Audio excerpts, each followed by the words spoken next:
from your perspective of NCC in regard to existing opportunities that perhaps exist outside the classroom, and how institutions or how students themselves can try and support students in bridging that gap to seize those opportunities?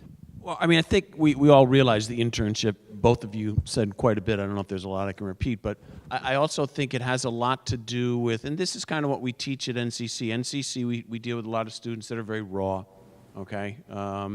We're trying, I always say it's kind of like we're the minor leagues in baseball, in a good way, where we're teaching them certain skill sets, allowing them to make certain decisions to get a little bit clarity of what they want to do or what they think they want to do.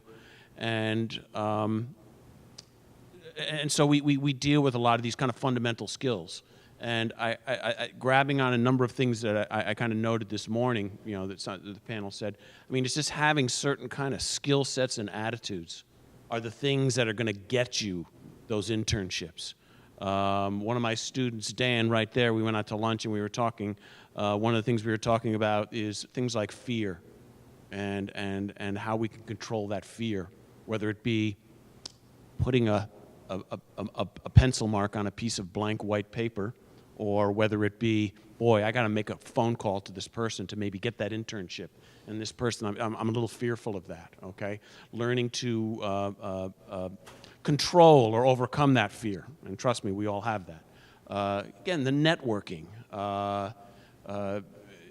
little things, making yourself noticed, whether it be, you know, in the classroom, sit in the front, okay? Whether it be at the job, and asking the questions, being sincere is very important, okay?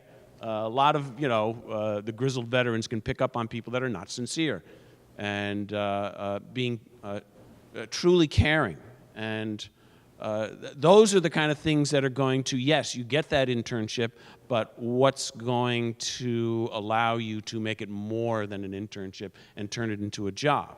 And a lot of those skill sets we try to teach in our department. And I mean, and just to kind of summarize it, I always tell my students, I say, it's a hustle. If you're going to be in a creative field, it's a hustle. There are many jobs you can go out and you can get through and you can do okay in school and you can go out and get a job and you can just kind of move along, okay? But the creative fields, there's kind of a sexy element to it. It's like something that seems like, wow, it sounds really cool and stuff like that.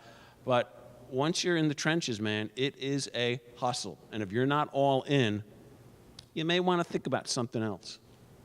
You know, you make me think about an adjunct that we had here, and one of the things that he kept telling his students is that you got to be ready to throw down. That was his word, and he would talk a lot about the skill set. Do they have the skills, the software?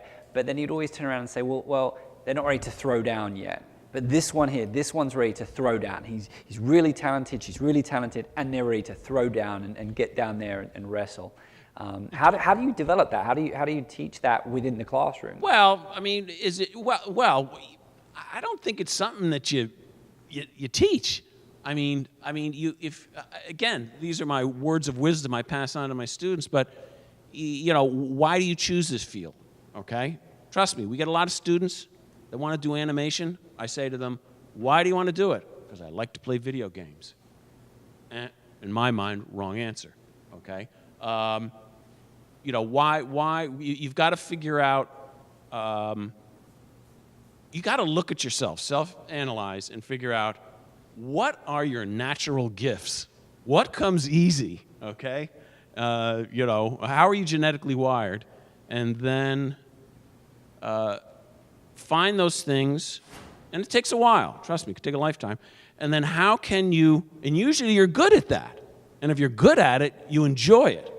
And then you try and plug those into something. Sometimes it can be something that's very, wow, it goes right in there, or it's these bits and pieces of stuff.